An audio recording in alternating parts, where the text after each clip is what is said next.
C'est 85 000 emplois. Je ne sais pas qui écrit le discours du président de la République. Le 4 avril dernier, dans le discours du président de la République, on parle de 15 000 emplois. Alors que c'est 85 000 emplois, direct. Ce parc-là attend encore d'être inauguré. Je pense que le président, il a fait tout ce qu'il pouvait faire. Mais je pense qu'il faut encore donner un sang neuf à son dispositif. Mon parcours académique et professionnel témoigne de ma détermination à atteindre les attentes des Sénégalais, à tous les niveaux. Mon amour pour la connaissance m'a poussé à poursuivre des diplômes et des certifications, un peu partout dans le monde, dans des domaines divers, de l'informatique à la santé publique, en passant par la planification, le management des projets et programmes, le transport, les sciences exactes et la gestion des affaires publiques.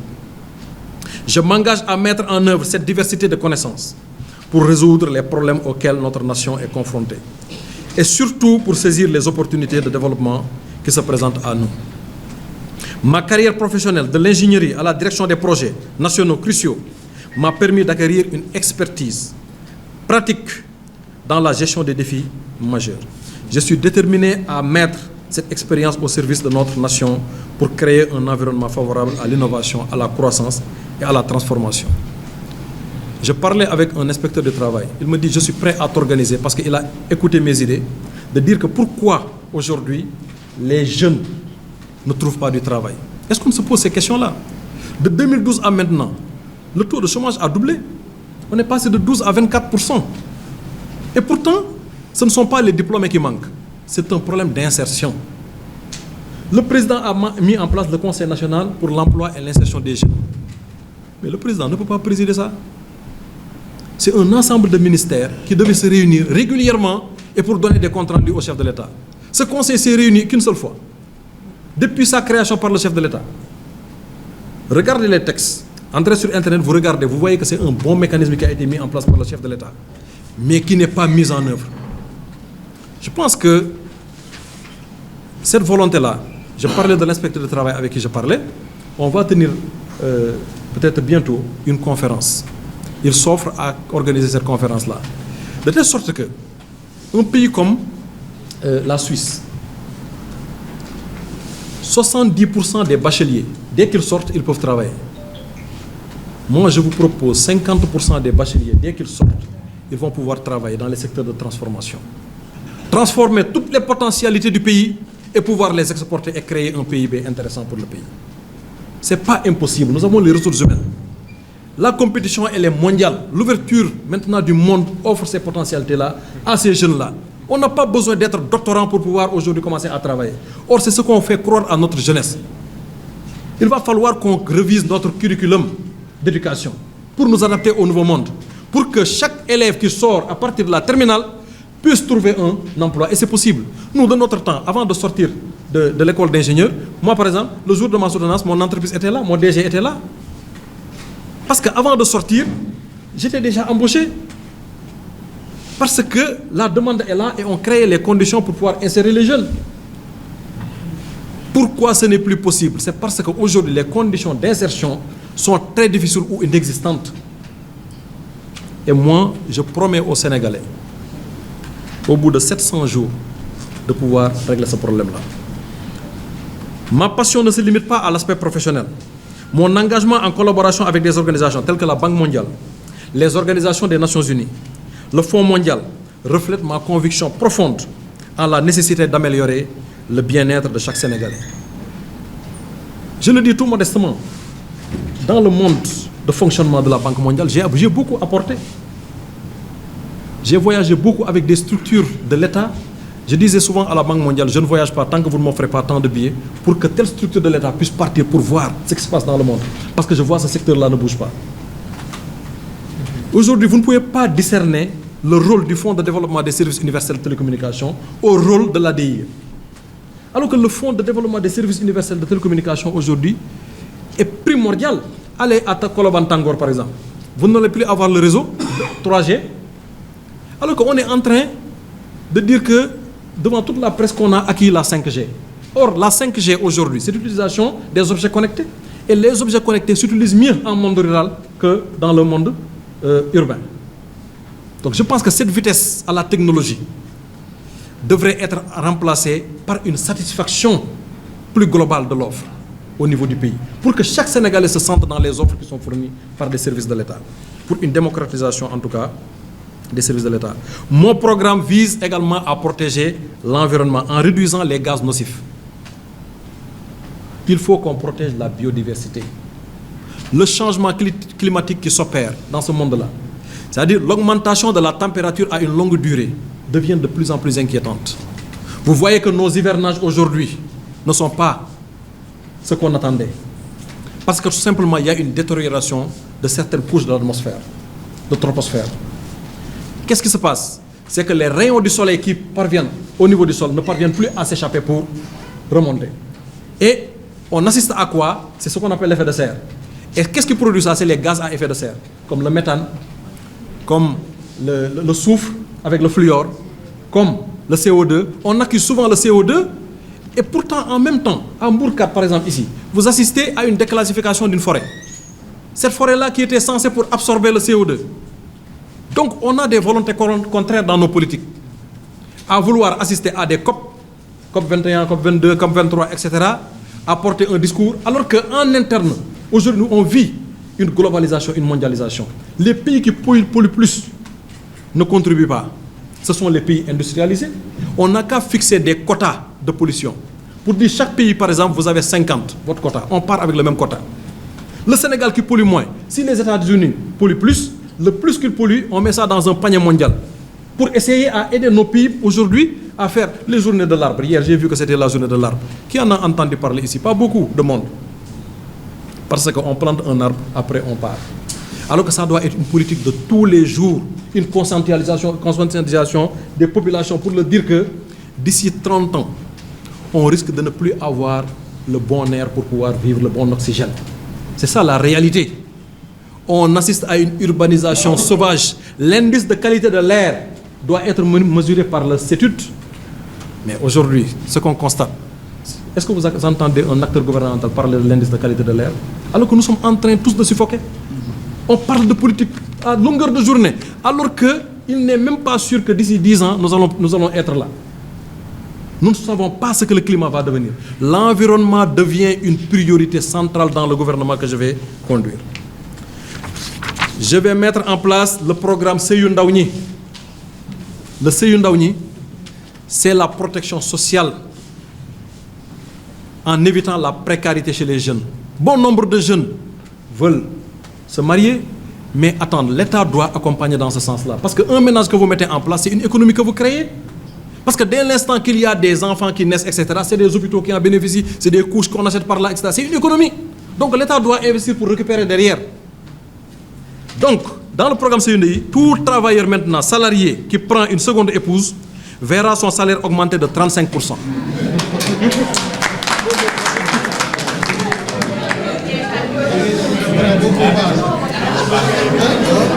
Si la femme a moins de 30 ans et de 40% au-delà, parce qu'il faut aider ceux qui ont... C'est ça la vérité. Tout étudiant, à partir de la licence, qui se marie sera recruté en priorité par rapport à un autre d'une même catégorie. Vous vous présentez dans un service public, on dit oui, vous êtes marié, vous êtes prioritaire, c'est un critère en plus. N'est-ce pas? Alors, et en attendant de trouver un travail, bénéficie du triple de la bourse entière. Tout individu qui épouse une veuve de moins de 35 ans bénéficiera d'une bourse sociale exceptionnelle de 100 000 francs par mois. Tout travailleur polygame d'une catégorie bénéficie en priorité d'une promotion par rapport à un autre monogame.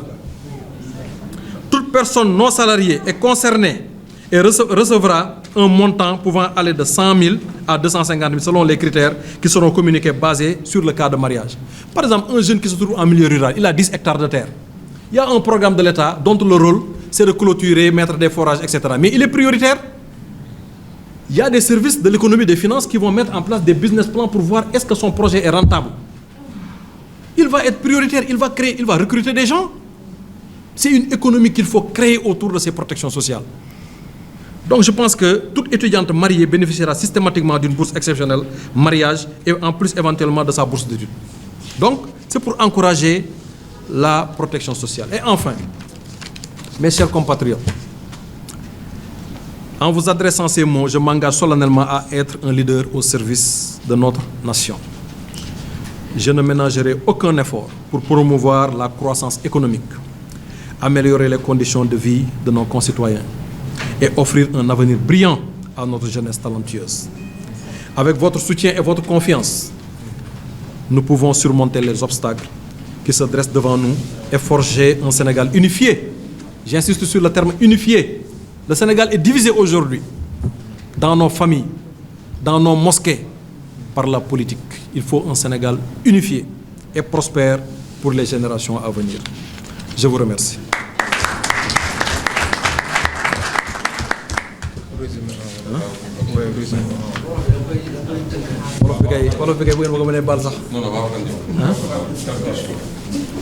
Question? Non, Jaruko? Oui. 43 minutes, non. Je vais faire 10 minutes pour le Wolof. Même pas, même pas.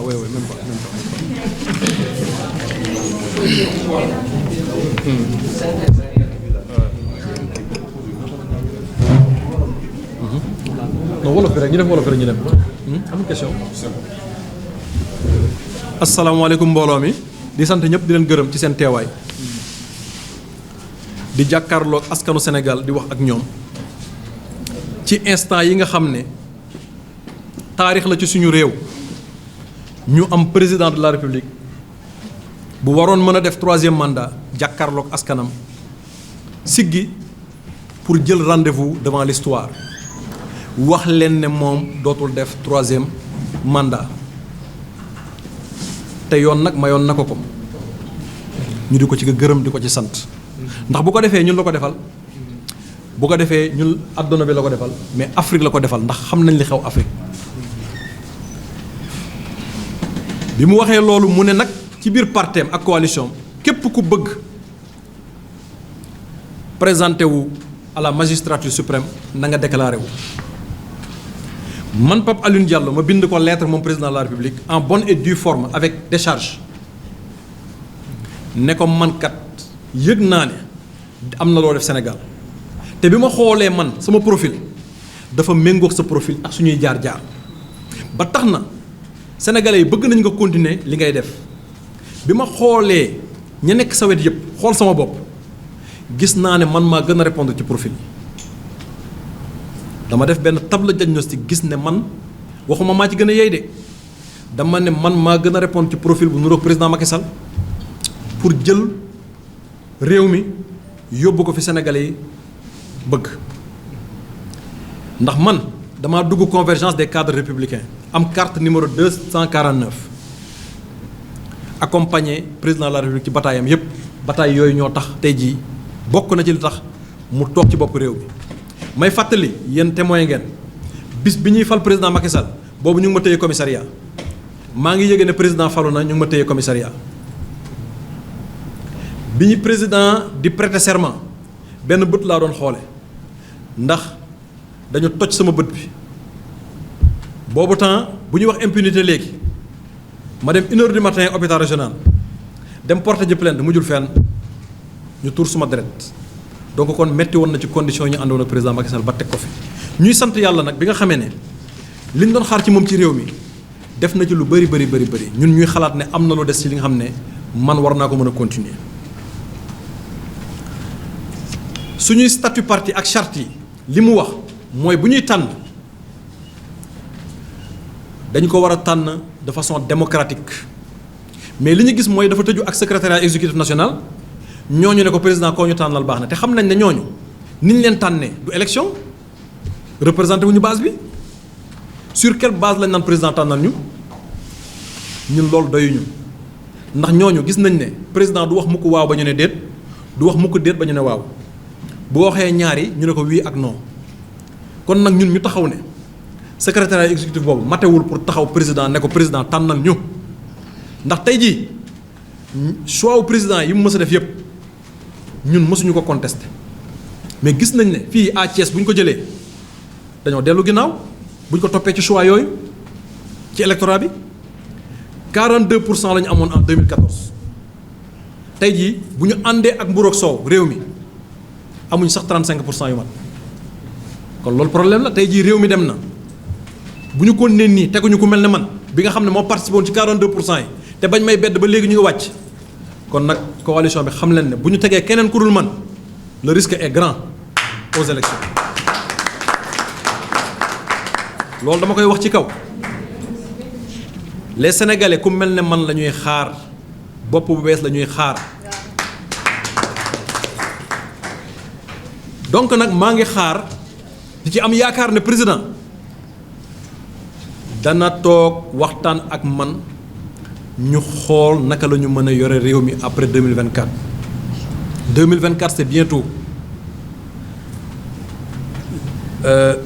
ba tax na tey jii frustration yi ñuy gis en interne yëpp choix yooyu ñu koy indi souvent te gis nañ ne ñi gën a jege président souvent dañuy bañ ay choix wu président demal seen bopp ci local yi gis nañ ko ñi nga xam dañoo jege président demal seen bopp yàqal nit ñi Dakar sax te terewul président daf leen gën a renforcer loolu nag day créer ay frustration bi aussi bëri na ci ndaw ñi ci réew mi ba tax na ñun gis nañ ne critères yi ñuy jël pour nommer premier ministre critères yi ñuy jël pour nommer ministre de la défense wala ministre en tout cas ministre de souveraineté critères yooyu la ñu war a jël pour nommer un ministre de la pour que mu mën a jël en compte en charge les préoccupations de la jeunesse gis nañ ne les Jeux olympiques de la jeunesse pour la première fois ñu koy organiser ci Afrique président def ci jéego yu mag mais dama gis ne ay collaborateurs am ñoom gisuñu enjeu yi doo dégg mukk ñu ciy waxtaane ba tax na tey jii suñu Lions yi ñu ngi doon def final gis nañ ko semaine bërki démb kan moo nekkoon seen wet 4 mois ñu ngi nii amuñu ministre des sports kenn waxu ci 4 mois Sénégal mu ngi nii amul ministre des sports te pourtant ka fa nekkoon waaw ba ñu ko tànnee dañ ko tànnoon parce que parti moo ko indi woon jëluñu ko woon parce que moo gënoon yey ci poste boobu donc changer ko warul poser problème ba tax na yu demee noonu dafa bokk ci bilan immatériel bi nga xam ne souvent gars yi sénégalais yi dañuy xool naan président lii kat waroon na ko def mënoon na ko def et cetera te defu ko ba tax na yooyu yu ñuy war a corriger la man nag proposé naa pour régler problème emploi jeunes yi en 700 jours en 700 jours xam naa ni ma koy defee am naa xarañte bi pour def ko ba tax na tey jii Sénégal dañuy dund Sénégal bi nga xam ne dafa divisé ci suñuy famille ci suñuy koñ bu ma toogee li ma war a chantier bi ma war a njëkk a def mooy fexe ba sénégalais yi nekkaat benn gis nañ ne yegg na fi nga xam ne tey jii deret bi tuuru bëri na ay sénégalais rek ñooy rey ay sénégalais ay sénégalais rek ñooy rey ay sénégalais kan moo leen rey xamuñu ko mais ay sénégalais ñooy rey ay sénégalais ñan la nit ñaa ngi xaar pour xam enquête yi fan lay mujj parce que warul quand même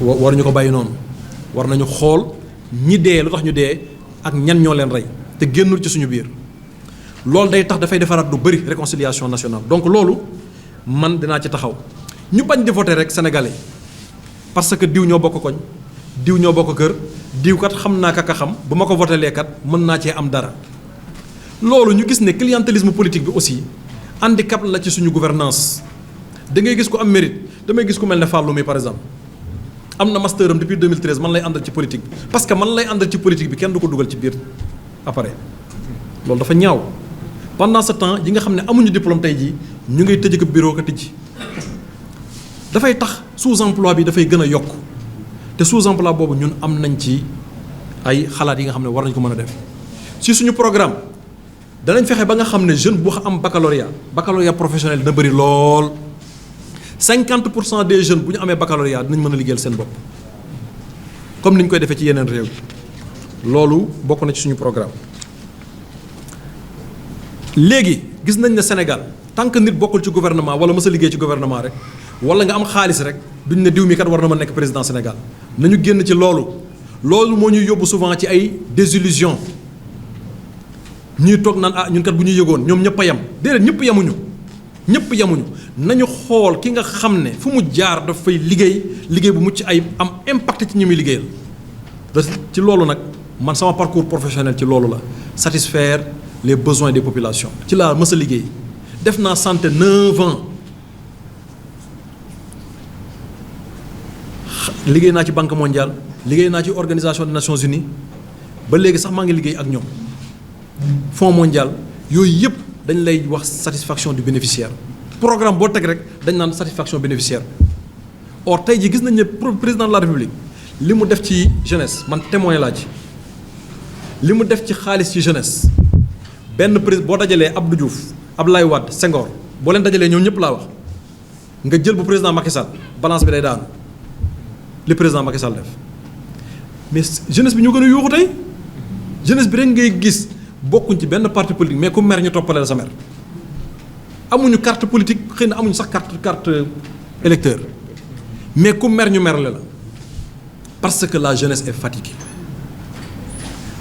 comme li ma ko waxee léegi en tout cas critère te sax maa ngi xalaat ci sama gouvernement bu ma koy teg est-ce que du ma supprimer ministère de la jeunesse jël ay axe programmatique jël ci agriculture ma teg fa ne da nga may développer benn axe programmatique bi nga xam ne day xalaat ci ndaw ñi sur tous les aspects de telle sorte que secteur benn secteur dootul fàtte jeunesse parce que jeunesse ci secteur yëpp la ci santé bi ci élevage bi ci artisanat bi jeunes yi dañ ci war a sentir seen bopp mais aujourd'hui boo ne woon quelle est la politique de jeunesse au niveau de l'artisanat ou de l'agriculture et personne ne te répondra alors que c'est des aspects qui doivent être pris en compte pour ne pas que maintenant nit ñi di ko fàtte dama koy jël def ko ay axe programmatique maa ngi xool nu may defee une haute autorité pour la jeunesse bi nga xam ne day superviser loolu et damay revaloriser les inspecteurs de la jeunesse couple leen ak les inspecteurs de travail au niveau de chaque ministère pour que ñu jël en compte cette frange de la jeunesse parce que nag waxtaan wax dëgg ca la chômage bi xam nga on ne calcule pas une efficacité kenn du calculer efficacité ci nombre ci pourcentage nga koy calculer da nga naan ñaata jeunes la ñu créer emploi nga ne 10 millions mais bu fekkee ne 100 millions ñooy xaar nag kon defoo ca dara boo xoolee pourcentage jeunesse bi nga xam ne dañoo nekk ci chômage tey jii c'est passé de 12 à 24% en l'espace de 10 ans donc c'est une préoccupation à prendre en compte noonu la ñuy mesurer indicateur noonu la ñuy mesurer un indicateur de telle sorte que loolu dañ koy booleeg suñu programme de transformation de l'agriculture des autres secteurs de l'économie et enfin am na benn programme novateur bi nga xam ne dañu ko préparé pour le Sénégal muy le programme sëyu ndaw ñi maanaam naka la ñuy def ba xale yi sëy ci teel pour assurer la protection sociale maanaam salarié bi nga xam ne am nga ñaareeli jabar danañ la yokkal sa salaire 35% bu fekkee ne ndaw si moins de 30 ans la am danañ la defal 40% bu fekkee ne da ko ëpp parce que da ngaa dimbale société bi étudiant bi nga xam ne yaa ngi licence bés boo dañ daan gis bi ñu nekkee université dafa amoon pavillon des mariés léegi étudiants yi boole xoolal dañoo éliminer sax pavillon des mariés parce que xalaatuñu ko sax oh réew bu tollee foofu non c'est vrai ñun quand on était à l'université mais jànnoo kii dañ doon wax ñoom ñoo se marient parce que ñun bu ñu génnee dañuy liggéey te puis même avec la bourse le coût de la vie donc il faut encourager cette dynamique là c'est une dynamique sociale ba tax xale yi dañuy ñeme donc c'est important ki nga xam ne takk na ki nga xam ne moom maanaam veuve la dafay tënj danañ ko yokk da jox aussi benn bourse exceptionnelle de 100 000 francs travailleur bi nga xam ne polygame la ak travailleur monogame bu ñuy xëccoo benn poste polygame bi lañ koy jox bu fekkee ne ñoo tolloo ci lépp day doon critère de discrimination positive waaw day nekk critère de discrimination positive loolu dafay assurer une protection sociale de notre société donc pour wax ne programme bi aussi damay insister ci environnement bi gis nañu tàngoor bi keroog damay toog mu ngi tàng jër ci Sénégal mais kenn waxu ci nit ñi ngi wax diw dem na justice diw mu ngi parquet retour de parquet diw dóor na diw saaga na diw nee na ko yaa ma diffamé alors que ñun notre espèce est menacée l'espèce humaine est menacée ça c'est moi qui vous le dis bi ñu nekkee université ma nekk ci kaw amicale bi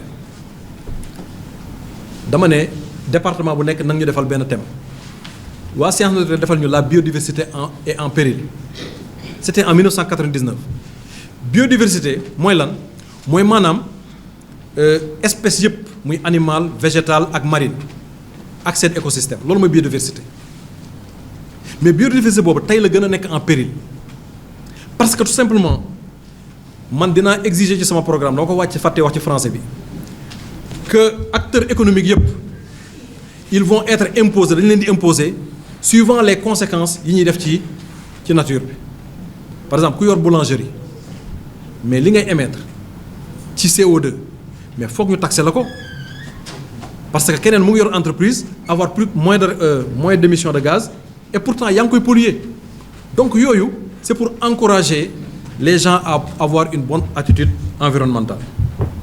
Inondation bi sama waay moom ma koy fàttali am naa produit bi nga xam ne ni muy absorber ndox te baax ci bay kenn xamul nu mu mel maa ngi koy wax depuis ay at da ngay jege nit ñi des fois wax leen ko duñ ko jël en compte dans leur politique or loolu ça peut solutionner non seulement l'inondation mais dafay créer de la valeur au niveau de l'agriculture